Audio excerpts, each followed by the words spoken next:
Good morning, everybody. Thank you for joining us for the relaunch season of Tourism U, hosted by the Massachusetts Office of Travel and Tourism. I'm delighted to have you with us. I am Kate Fox, Executive Director of said Office of Travel and Tourism. I want to thank Julie Arison Bishop for bringing back Tourism U and Holly Watson for supporting Julie's efforts. They are behind the scenes, making the magic happen. We are looking forward to our new format of quarterly sessions held online with shared recordings to offer tools, insights, and strategies that will help us all stay ahead in rapidly changing marketing landscapes. The focus of today's session will be on building trust through content on social media while balancing promotion and storytelling. You will be taking away some content prompts, structures, and practical plan for engaging social media. Before we get started, I have a few quick housekeeping notes. One, I have a cold and I'm having trouble breathing, so I apologize for that. But more importantly, this is a Zoom webinar and you will see today's presenters on screen, but your microphones and cameras are turned off. If you have any questions at any point, please type them in the Q&A box or chat, and we will get to as many as we can toward the end of the session. The webinar is being recorded, and we will share the link and any related materials afterwards so that you can revisit the discussion and share it with your team. Now it is my pleasure to introduce today's presenters, Marnelli Murray and Angela Prout, founders of Shored Up Digital, a Cape Cod Island-based marketing firm specializing in social media management and digital marketing.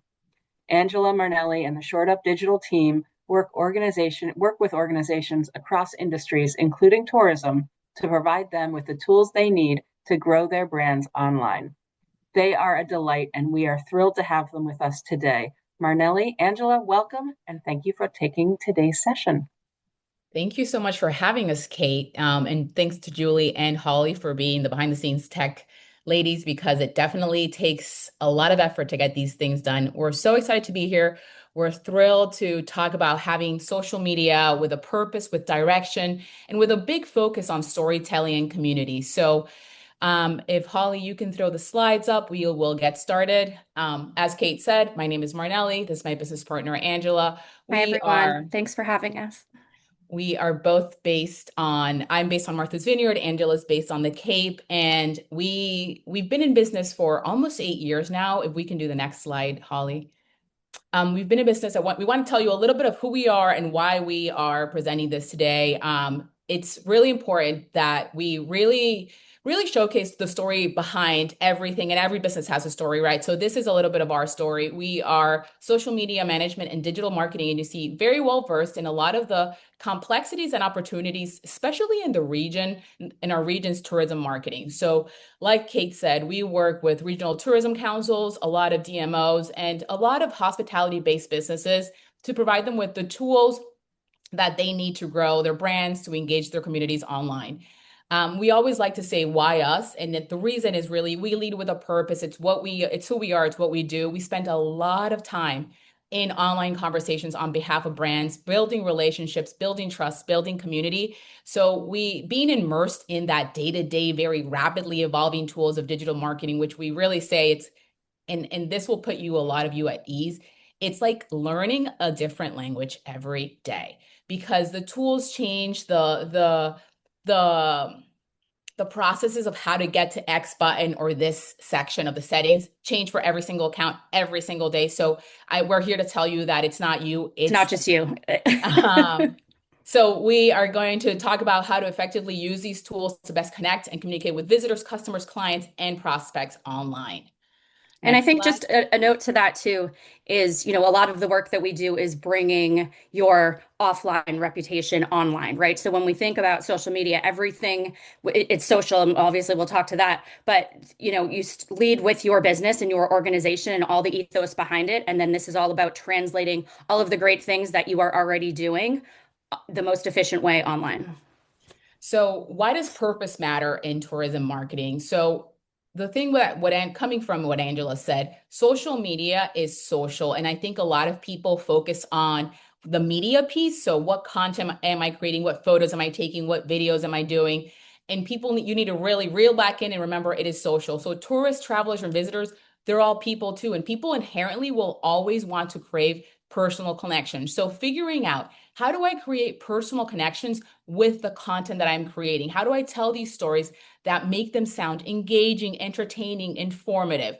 So what we look for and what we know is that every destination, every brand has a unique and inspiring story to tell. They have neighbors and partners that help tell those stories, so that you're not the only one telling the story of your destination, your museum, your chamber, your nonprofit, correct?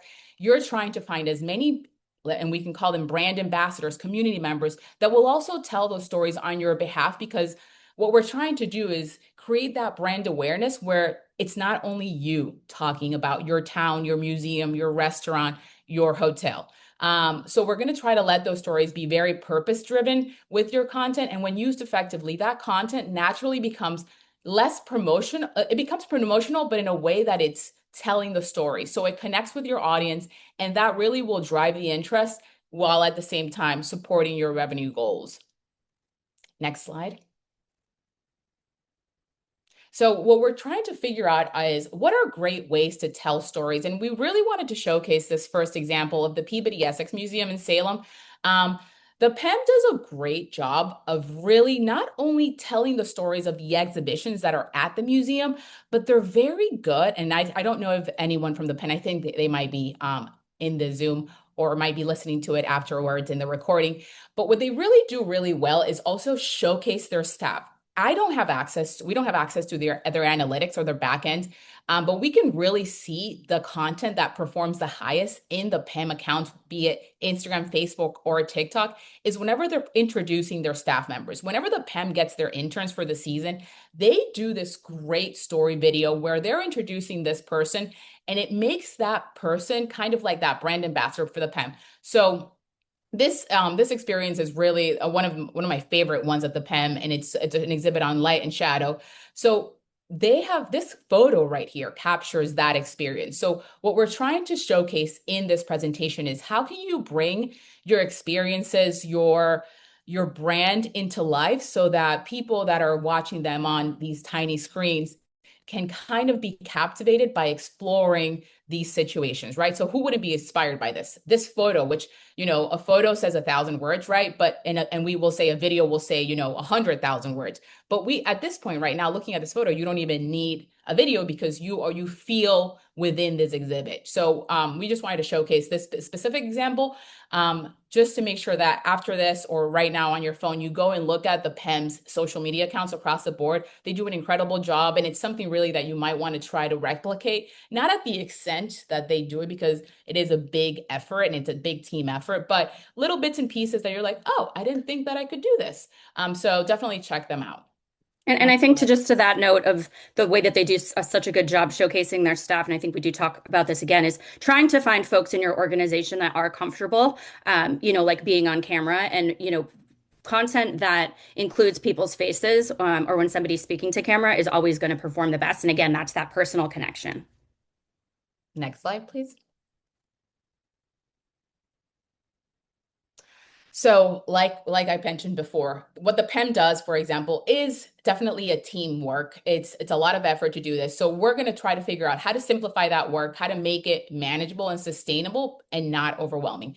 Granted, overwhelming for one person might be something completely not overwhelming for another person. So trying to find a way that works for you. If I tell you should be posting 7 days a week, 7 days a week, and that is not something that you can be doing, you can figure out ways that you can just do the best you can do with the simple tools that we're going to be giving you. So what we try to tell people is, obviously, social media is an overwhelming space. There's a lot of competition online already. It's not like you're at a brick and mortar and you're jonesing for the people that are walking by. You have millions of other accounts doing the same work, even better than you're doing. So trying to find a way that you can post consistently, and this is the piece, it's consistent. So can you figure out a way to post 4 to 5 times a week in a structure that makes sense for you, that you are not reinventing the wheel? Because this is the thing, all of this has been done before. So figuring out a way that it works for you is what you need to do right now. We get a lot of clients that will show up to a meeting and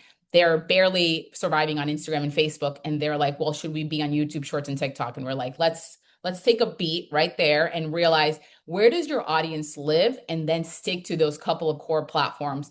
Facebook, Instagram. With Facebook and Instagram, Meta does a great job of having tools that are built into these two platforms called Meta Business Suite to schedule and batch content. We're big fans of Meta Business Suite because it is native to the platforms, meaning they're not a third-party account such as Sprout Social, Buffer, Later.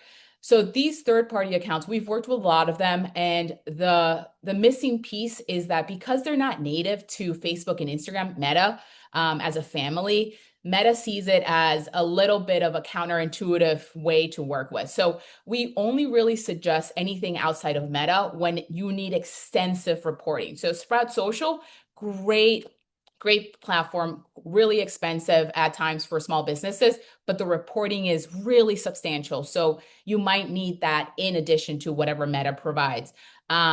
We do tell people that definitely there is a lot of growth to be seen on TikTok and on LinkedIn if time allows, and you have those key people in place. You can't just decide to start a TikTok and then TikTok has to be led by someone, correct? Same thing with LinkedIn. You will need someone in management to be, posting either on your brand's account or on their own account, and we'll get to that a little bit later. We'll talk about how to not only simplify the work, but also repurpose content. So let's say that once a week, your hotel writes a blog about how to spend a day in Gloucester. That blog can then be repurposed and broken down with the help of AI into captions that become social media posts, into short video clips and scripts that you can give to your staff and repurpose. So we're looking for ways to work smarter, not harder, right? And repurposing content is a big piece of what we do because I think as human beings, we think everything that I post is seen, and in reality, nothing that we are posting is seen at all times. So grabbing something that you posted a month ago, or let's say, what did you post last January that really worked, is really important. So making sure that you're repurposing all the content that you've been doing, but also putting together a loose content calendar with upcoming holidays, promotional periods, offers for your branded destination, and then fill the rest in with purpose-driven content and storytelling. So for example, we know that certain holidays are coming. So Valentine's Day is coming. That's something that should be on your calendar. It happens every February 14th. And you know that as an organization, you can figure out ways to capture people that are traveling to your destinations for this specific reason.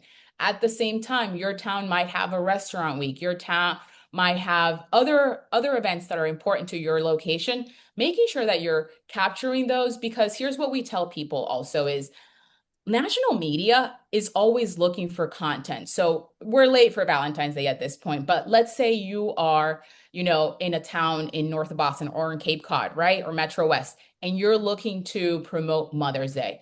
And I know it's so hard. I tell you, I don't want to think about Mother's Day in spring well, actually I do, because the snow is covering most of us. So thinking about put a plan together for your Mother's Day, because the media, is looking for, let's say Boston Globe, for example, will be putting together what to do for Mother's Day this year in Massachusetts. You can't be posting about Mother's Day a week in advance because the lead time for these publications is much, much further away, right? So look at the future, think of where you can put together a loose content calendar. And I think if anything to start with, that's your first, if you haven't taken any notes at all, take this one note, put together a loose content calendar of holidays that matter to you and that you think the media would want to pick up. And that could slowly start forming a structure of where the social media with a purpose will lead. And I was just going to say to jump on that, in addition to, the holidays, anything that you are doing annually, to be sure to capture that content, high quality content, and, keep that in your library, because again, people are always looking for things to do, and that's something that you can continue to rely on. And that's where you really build the consistency as well. Holly, next slide. And I think also what I like to tell people is really that I want future me to be very proud of past me for taking those photos and videos. Anything evergreen, yes, if you're doing a one-off event, that might not be something that you can repurpose for the next year. But So Salty in Gloucester, So Sweet in Salem, Halloween in Salem happens every year. So making sure that you're capturing those photos, and maybe that year you don't have to go out into the crowds to capture more photos because you have from your content library things to pull from. So talking a lot about building trust with your audience, we see it, we say over and over again, authenticity is everything, and users can really see through salesy posts. At the same time, they can really see through the AI post, and we'll talk about that later. But the moment that, sadly, like we're all here to sell tickets, experiences, hotel rooms, meals, right? But at the same time, human beings don't want to be sold to, because they think everything has to be something, organic and natural and authentic. So we're trying to figure out, how do you tell a story and sell your experience without sounding super salesy? I think transparency in tone is critical to this, and really knowing what your brand voice is and making it approachable and personal. And approachable and personal can apply to mostly anything, because we're all in the business of tourism here. That's the best part about this session, is that we're talking to people that really want to be relatable, right? So figuring out how you can become very transparent. And how do you show transparency? Is you show people, your staff, your behind the scenes. Things that resonate with people are people. People are not resonating to you selling them something, right? Pricing, things like that, you want to leave it for the process, like the system, a little bit later, because people want to be lured in with the story, the experience, seeing themselves there. So consistently connecting with your audience should be your goal, and really not overthinking overly polished posts. I think it happens to us. I will spend 2 hours on a video, and that video does not perform well, versus the video that I put up before I went to sleep and it took me 2 seconds. So realizing that people want more authentic, off the cuff, which I understand is also kind of hard if you have to go through approvals and things like that. But how do I create content that looks off the cuff, but actually took 4 rounds of approvals and edits, right? So figuring out ways that you can tell that story that looks really natural. We talk a lot about posting content, and this last section here is truly one of the most important things. Back to what we said in the previous slide about being social. The best example is, people hire Short Up Digital to manage their social accounts, right? They're not only hiring us to post content, they're hiring us to be their brand on social. So just as important as posting regularly is responding and engaging regularly. Some people will post something and they'll schedule a whole week and say, I don't have to look at this because I've scheduled every piece of content. I am set for the week. When in reality, you should be going into your accounts every single day and replying to content, responding, and not only responding to the questions that you're getting. And we'll get into all of the time constraints, and we don't have 72 hours, and some people only are a team of 1. We totally understand that. But I think that it has to be that second note. I said, take a note of the loose calendar. Your second note should be, spend 5 minutes a day on your account. Not only replying to things on your own account, but liking other community members' content. It is a two-way conversation. And if you want to grow, and if you want your videos to have a lot of content and a lot of likes and comments, then you have to have those karmic points at the end of the day to come back to you. So figuring out a way that you can prioritize 5 to 10 minutes a day to act on behalf of your brand's account, and just comment, engage, and do the things that you want to be seen on your account on other people's account. So building that trust is going to be really key, because then people will see, oh, I just saw that the House of Seven Gables commented underneath Ledger Restaurant. Oh, I just had that crostini and it was fantastic. So that builds trust in an audience that's like, oh, but the House of Seven Gables. And so it puts it together, and they're like, they realize that you really live that community life online. So building that trust is really important.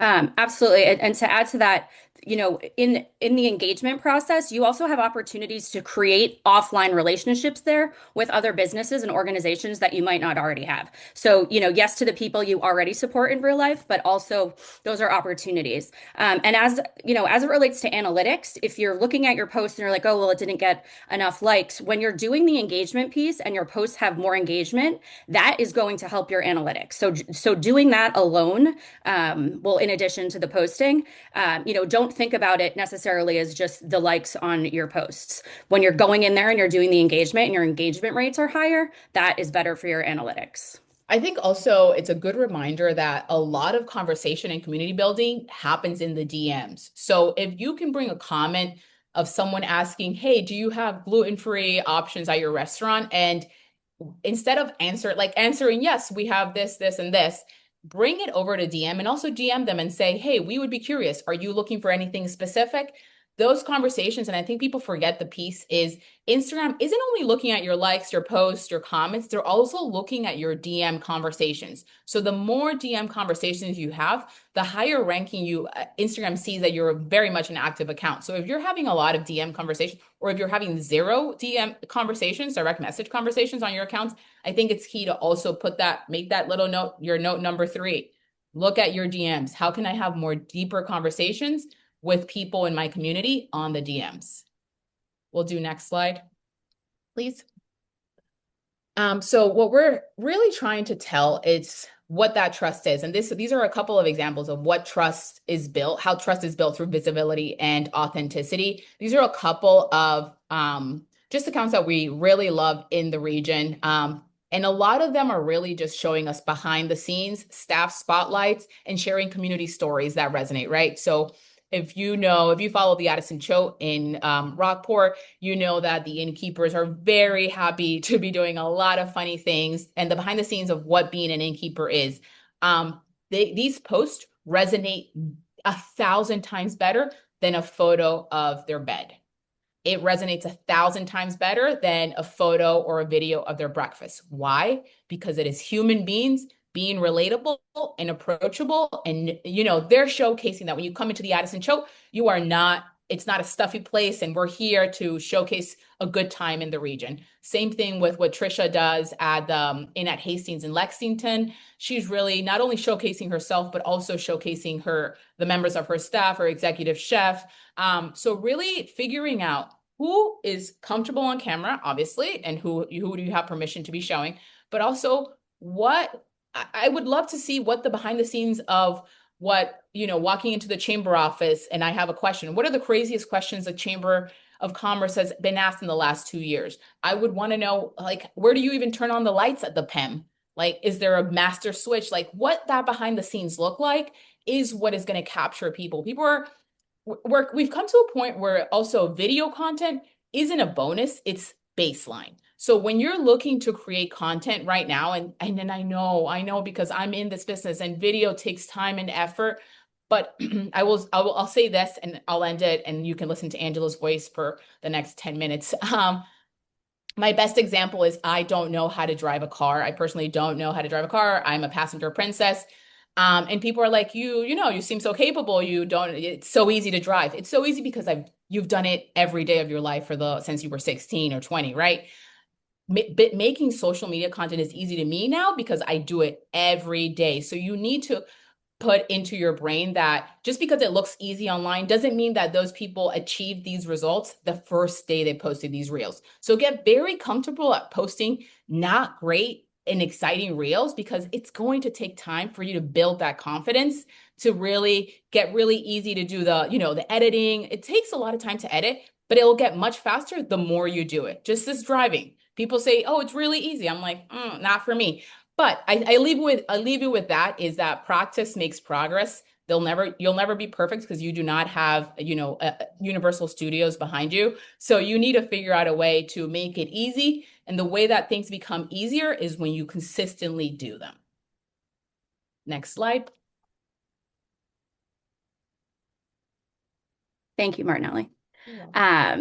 So as we've spoken about, how do we balance promotion with storytelling? We all work in tourism, which what a great thing to be able to sell is experience. That's what we're all trying to sell. We're trying to share experiences. We're trying to bring people in to get them excited about experiences so that, they, put money into our businesses and into our local economies. So when we think about the content and what we want to show, we obviously, if there are promotional offers and things that, we do need to need to sell, we want to lead first with the story and the value, with the people behind the scenes, with this is what you're going to get out of it, not just for $39, XYZ. So when we're all here representing properties, destinations, we're highlighting that experience, not just the deal. You want somebody to really come to understand what it is that they're going to get first before you try to sell them on the package. So how do you build intrigue? If somebody has already lived through your experience, again, video, right?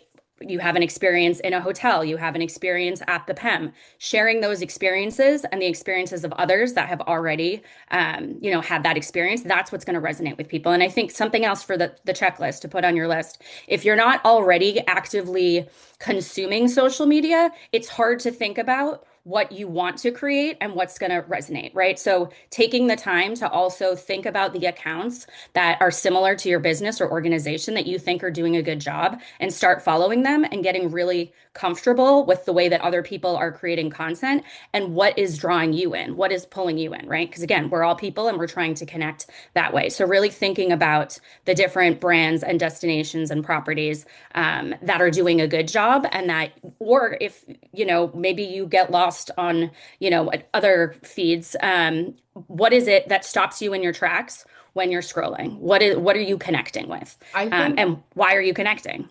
to interrupt you for 1 second, I also think when you mention people doing the research of looking at what other accounts are doing, look outside Massachusetts. Look at what other states are doing. And, look at other hotels, look at other chamber of commerces, look at other museums in other cities, towns that are similar, but not really. But look at the South, look at what the West is doing. I think one of the Q&As, and we'll tackle a lot of Q&As later, but one was like, what are we doing less than, New York City in terms of like the marketing or tourism and getting out there, right? And I think that one of the things that we're seeing a lot of, obviously, is creator marketing, which we'll talk a little bit at the end. But I think with what Angela is saying right now is when you're doing that research, step outside of this state. Sorry, Kate, we love Massachusetts. Keep the money here. But keep the money here, but take other people's ideas. Big. Again, nothing is original. Everything's a remix, even this sentence, because I saw that somewhere else. But figuring out what other states are doing and kind of trying to replicate it here is a great way to do your research too. Absolutely. Next slide, Holly. Thank you. So this is the Beauport we love. We've stayed there a number of times, actually going again next weekend, which is very exciting. I think they do a fantastic job selling their property and the experiences there, but by way of connection. So these are just a couple of examples. One is their proposal package, and then one is for a teacher's getaway during school vacation, which I love. Your recess starts here. Like just that. Like I'm not a teacher, but if I was a teacher, I'd be like, yes, please sign me up. Oh my God, I get a recess. Like that just like speaks to you. And this is just a static image, right?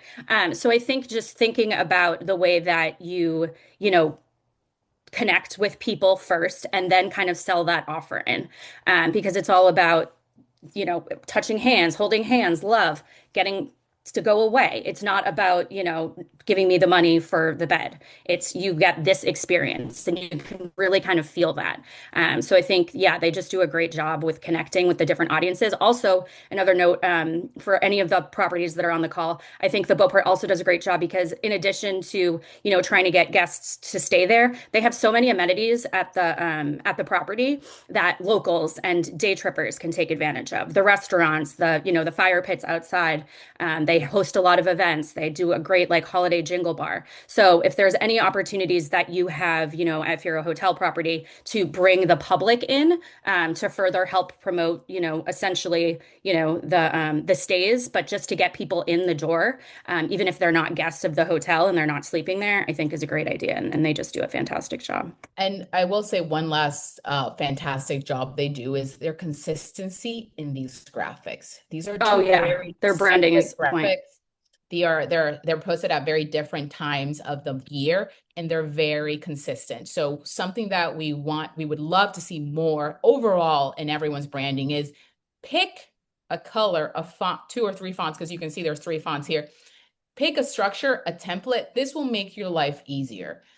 Once you have a template in Canva, or if you're very lucky to have a graphic designer in-house, have a template that you just recreate. Why? Not only because it makes your life easier, because I could remove the Beauport Hotel from the top and the bottom, and You still know. I know these I was graphics just are gonna from the yep. Beauport because I have been kind of like, they have really, really reinstated that branding. And that's what you want. You want customers to associate a way that a text flows. That's brand, that's the goal right there. The Mhm. way that a text flows, people can recognize me. Goals. So figuring out a way, again, this is number 4 on your list. Shore up We're up to your at least brand. 5, but Shore up your branding. Choose two or three fonts, whatever the branding experts tell you, and then stick to them. And you will realize how that not only makes your life easier, but on the consumer side, they can really connect with your brand because they trust that you are they keep consistently seeing it. providing. Yes. Another great thing, sidebar, that the Beauport does as it relates to social, they have a lot of events across their, different properties and offerings. They take advantage of Facebook events very well. So that's something we always recommend. If you are having an event, create a Facebook event because Facebook will you can then go in and invite all of your followers or friends, which is time consuming, but fully worth it because then they get, direct kind of messages. But then also they get regular notification. So it's like ping, ping, ping, multiple times over. Create Facebook events if you have events. A quick disclaimer here: none of the people that we mentioned in this presentation is actively a client of Short Up Digital. We just applaud them and love what they're doing. So just know that none of these people are our clients, but we would love to have them. Next Next slide. slide, please. Creating compelling content that connects. What's performing well in tourism marketing? We've spoken to a lot of these. Short form video, Instagram, TikTok, generally 15 to 30 seconds is where we're at with maximum engagement. If you want longer form video, there's places for that, for your website, for YouTube. Again, it depends on the content, but thinking about quick ways to tell short stories just based on people's attention spans and the way that they're scrolling is going to be the best thing that you can do right now using templates in Instagram themselves, in the app itself. There are real templates. Also, if you're using any apps, I sometimes build them in Canva. I know Marnelli uses CapCut and a couple of others. So getting comfortable with different apps that you can, build your templates in. And then again, it's like that's the plug and play, kind of what Marnelli was saying with like the graphics. So you have templates, and then once a week you go in and you drop in new content, and then you don't have to stress about it. Visual storytelling. We've been talking about that behind the scenes. You want people to know your voice. You want people to get comfortable with you. You want to resonate with people. Local culture and place-based content. So again, speaking to other partners that might be nearby. So, it's like the Beauport isn't just necessarily selling the Beauport. It's selling other spots in Gloucester. If we think about Cabot Street in Beverly and all of the great businesses that are there that try to support one another. So thinking about your content for that helps promote your brand and destination, but all of the things around it, so that as a consumer I'm getting a sense of place that isn't just the hotel or the property or the museum. It's what's around it. So what can I do when I go to Cabot Street in addition to just going to the theater in Beverly?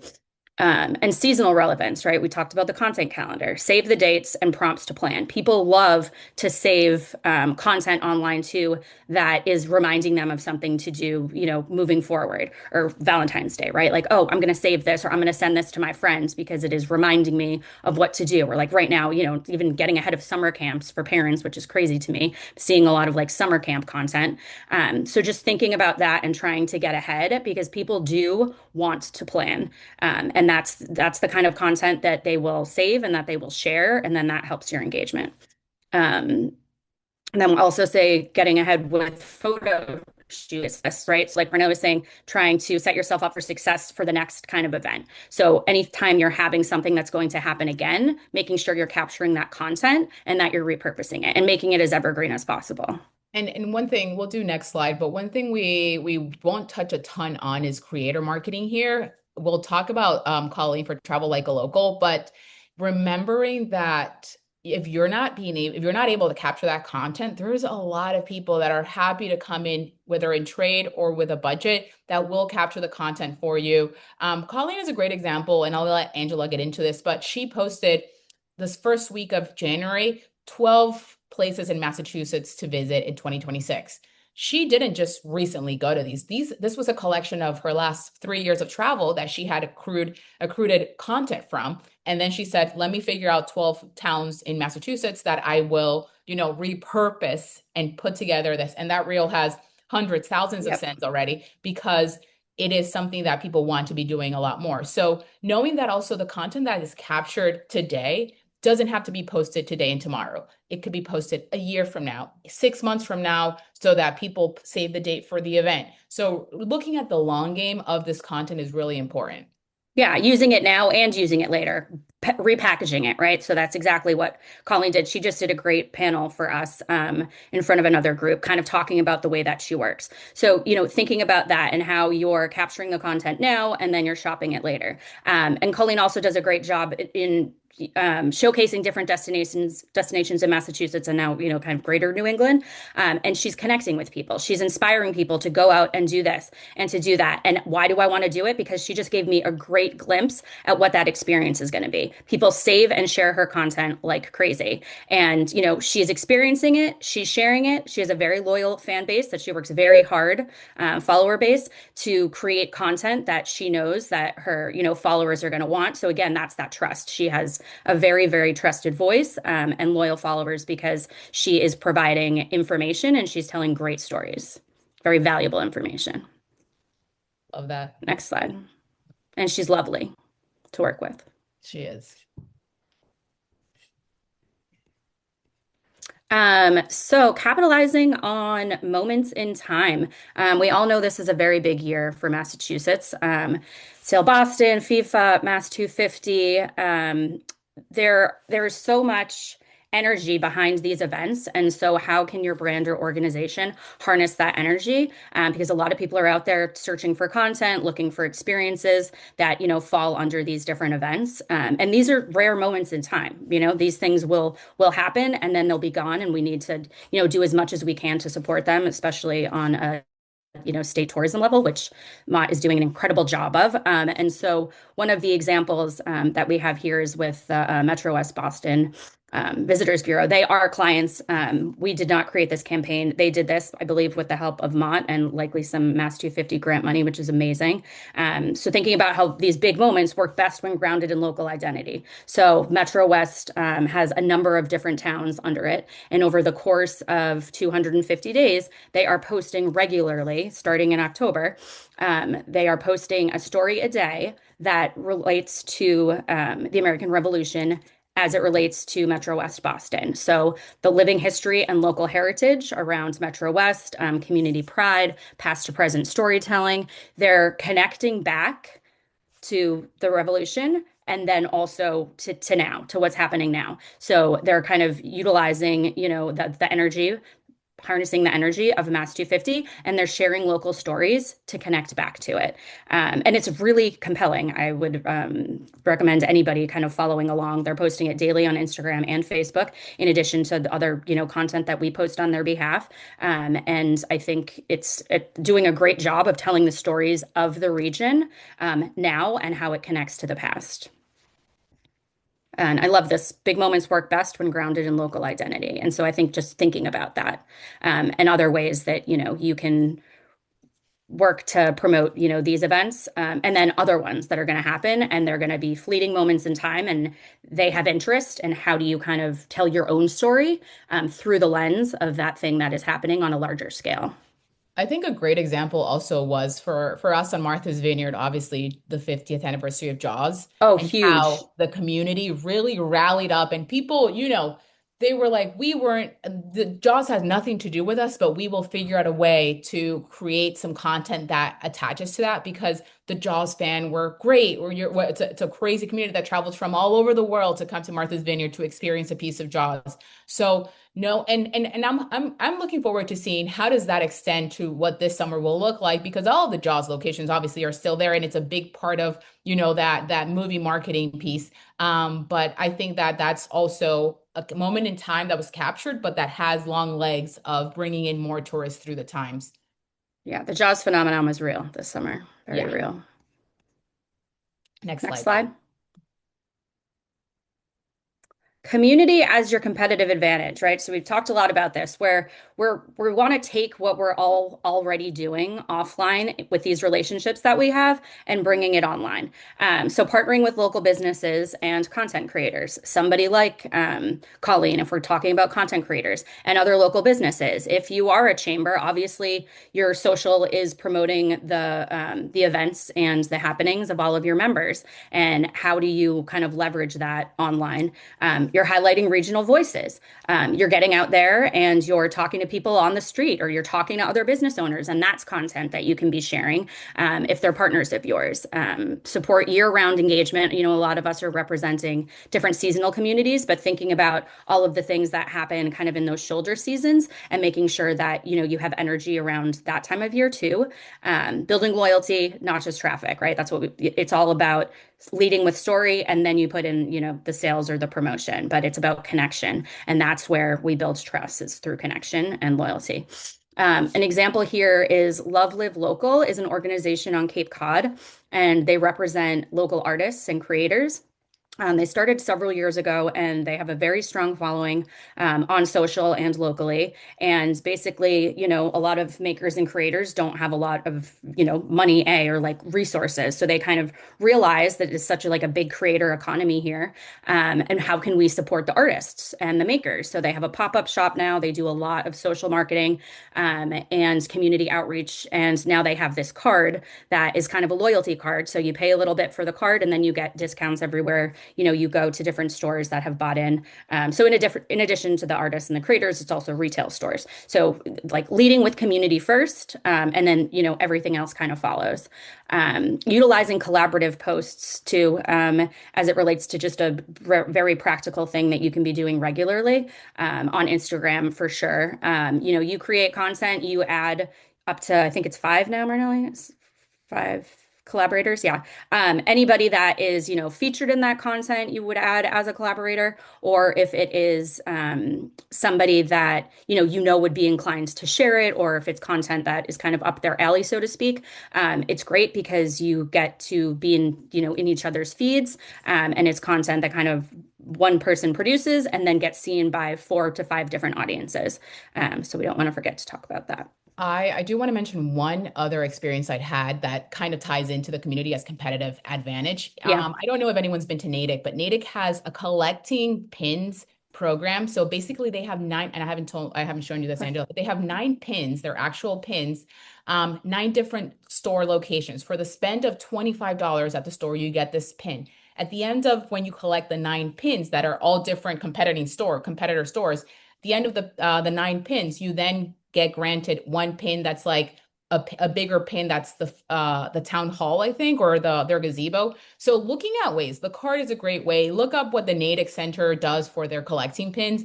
Another fantastic, I would love to see it all across Massachusetts, really. But tangible things like these, people like to collect things. So I will say this, and Angela always laughs at whenever I mention a passport. People love, like the national parks passports, figuring out a way that you're putting the community together and it's not just about that competition.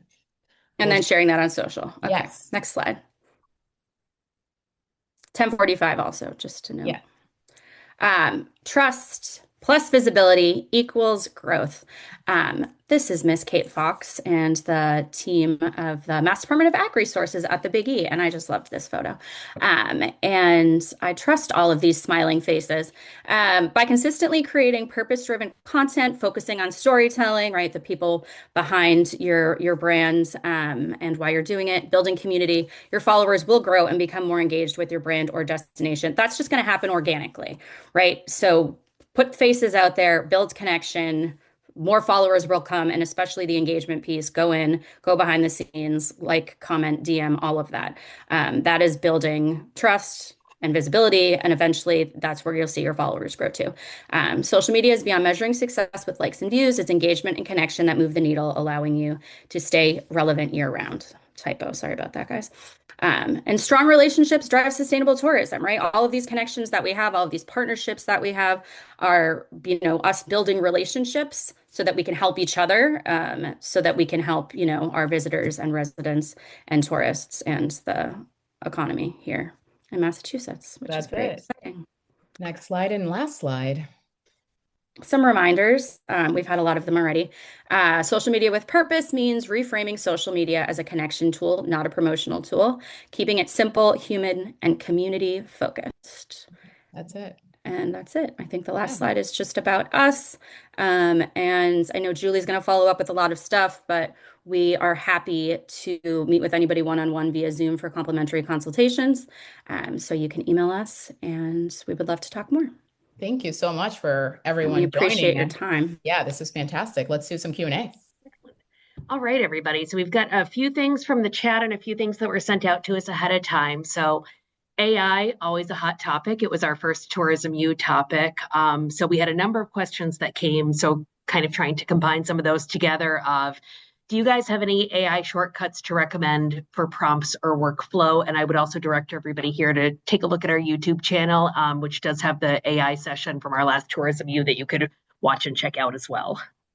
I would say using AI as a way to organize your content, as a way to repurpose content. AI is really good at summarizing things quickly and in an efficient way. So if you have a lot of, let's say, for example, you've written over 100 blog posts and they live on your chamber website or your hotel or restaurant website, pulling all those, having AI go through them and giving you prompts that will say, top 5 restaurants to go here, or figuring out, turn these blogs into social media captions that will help grow my account, my follower account, by luring people into visiting my destination. In terms of prompts, there's a lot of content out there that will give you exact prompts. So instead of looking at the content, ask AI, I need you to help me build prompts to give you. And you just throw it back to AI and it'll create the prompts that you're looking for. Using AI responsibly is also a personal, everyone has some sort of personal relationship with it. I would say using it as summary tool, writing first drafts is really, we're so overwhelmed with content, and we're in a destination where how many more blogs can I personally write about Martha's Vineyard? I've written 372, right? So AI will look at that content and kind of repurpose to what seasonally your tourists and your travelers are looking for. I think also asking AI to kind of reply to you. If everyone knows, Answer the Public is a great website. I think it's now a paid website. It used to be free, where you can see what are people asking currently online on Google about your destination, your restaurant, your hotel, your museum. You can help solve for those like FAQs. Yeah. Awesome. We also had a number of questions that came in around kind of community connections and follower growth and kind of being the best we can in our communities. But this one was really interesting, and it kind of just asked about how to link up to other groups in an effort to share information. So do you have any tips from kind of that business perspective of, if you are a museum, if you are that lodging, whatever it is, like how to kind of find more groups within your community or your space to link up with? I mean, definitely your local chamber or, CVB, regional tourism councils. A lot of business, or, it depends on what town you're in or city. There's business districts. There's, in some places there's restaurant groups, lodging associations, getting out and going to as many networking events as possible. I mean, we do a lot of that, and that's where we build a lot of our offline relationships. And I think, yeah. I think also remembering not to work in silos.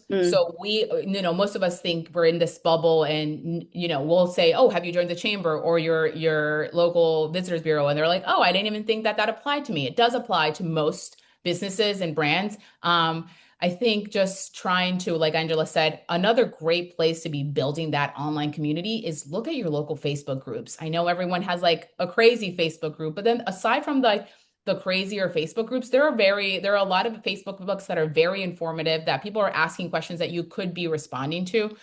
So taking 10, 15 minutes and figuring out what those Facebook groups are is important. And you can ask AI for it. You can ask ChatGPT, what are the Facebook groups in my town that are the most active? And I mean, just tapping your personal friends. And like, I think a lot of times with our friends, we don't talk about work as much. Like, what do you actually do and how can you help me help you? Awesome. Thank you.